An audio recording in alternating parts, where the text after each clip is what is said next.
Guys, welcome to Coding Genius.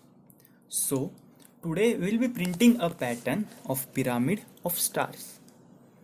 Before going to the next slides, I would request you to pause the video and think for a while on the solution to print this problem. I hope you guys are done. So, there are some prerequisites which we want to know to print this program. First, we require some basic knowledge of for loop, which is basically nested for loop. And second, we require the knowledge of conditional statements, that is if and else statements. Now next, the basic idea of constructing this pyramid.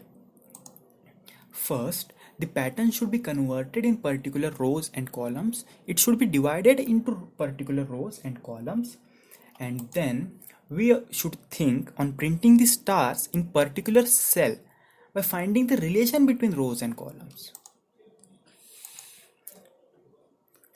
Now this is our pyramid basically. So let us first convert this into rows and columns. So I have converted it, and let me name the rows. Here there are 5 rows, that is 1, 2, 3, 4 and 5, and we are having 9 columns. Now the next task is to print star in the particular cell. So this is the structure which we designed. Now as you can see, the first star is printed in first row, 5th column. The next stars are printed from second row, 4th column to second row, 6th column.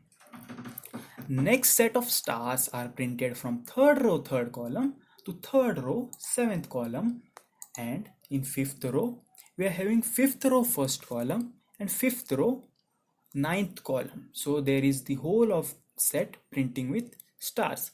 Now this is the case for 5 number of rows, but if you want the rows to be more, if we want that user should give input to the number of rows, we need to generalize this problem. So after generalizing, it will look like ith row n minus 0 column to ith row n plus 0 column, which means I will start from 1. As you can see here, I is starting from 1, which is going whole to 5. That is, it will be going till n, and n here is 5, which is the input from the user. So this function works as ith row, which is first row, n minus o column, n is 5, so 5 minus 0 is 5 minus 0 column, which is 5, to 5 plus 0 column. So a star will get printed in first row, 5th column. Next is I plus 1 row, that is second row, and n minus 1 column, that is 5 minus 1, which means 4. So the star will get printed from 4 to 6 column. So this is what we have done till now. Now the next thing to note is this number, that is what we have to subtract from I. It is increasing from n, it is increasing from 0, 1, 2, 3 and 4. So we want a generalized form of this too. So here I is 1. If we change 0 by I minus 1, which is 1 minus 1, we will be getting a 0. And same in the next step. Here I, the value of I is 2. So if we change I 1 by I minus 1, that is 2 minus 1. So n minus 2 minus 1 will be 4. So this is the generalized form which we are getting, between which we'll print our stars. So this is the generalized form, how it will look if you want to take an input from the user. After this, it's the time for us to dive into the solution of the code. So this is the actual code which we have to type in our C++ language. Let us see the output of the code. So let me run this program. It is asking enter the number of rows. I will enter 10 and we are getting the pyramid as we have seen there. Let me run the program once again. Let me enter the number of rows as 5. We are getting same pattern with 5 rows. Let me give one more example of 20. So this is the pattern we are getting and it looks pretty cool. Now let us understand how this code actually works. So as we can see here, one for loop is for the number of rows, which will take care of the rows, and the inside for loop will take care of the number of columns. Before that, the point to note here is that if there are n number of rows, we are having 2n minus 1 number of columns. This is the standardization of the number of rows and columns, the relation between the number of rows and columns. Now let us understand this code, how this code actually works. So as we take the value of n as 5, value of I as 1 and j as 1. Let us see, this is the basic code. So for I is equal to 1 and I is less than n, so n here is 5. Let me replace by 5 here and let's see what all change we can see in these values. So here I is equal to 1 and I is less than 5, which is n, I have changed. Then j will go till 2n minus 1, which is 5 into 2 minus 1, which is 9. Here if j is greater than 5 and j is less than small, this is the condition.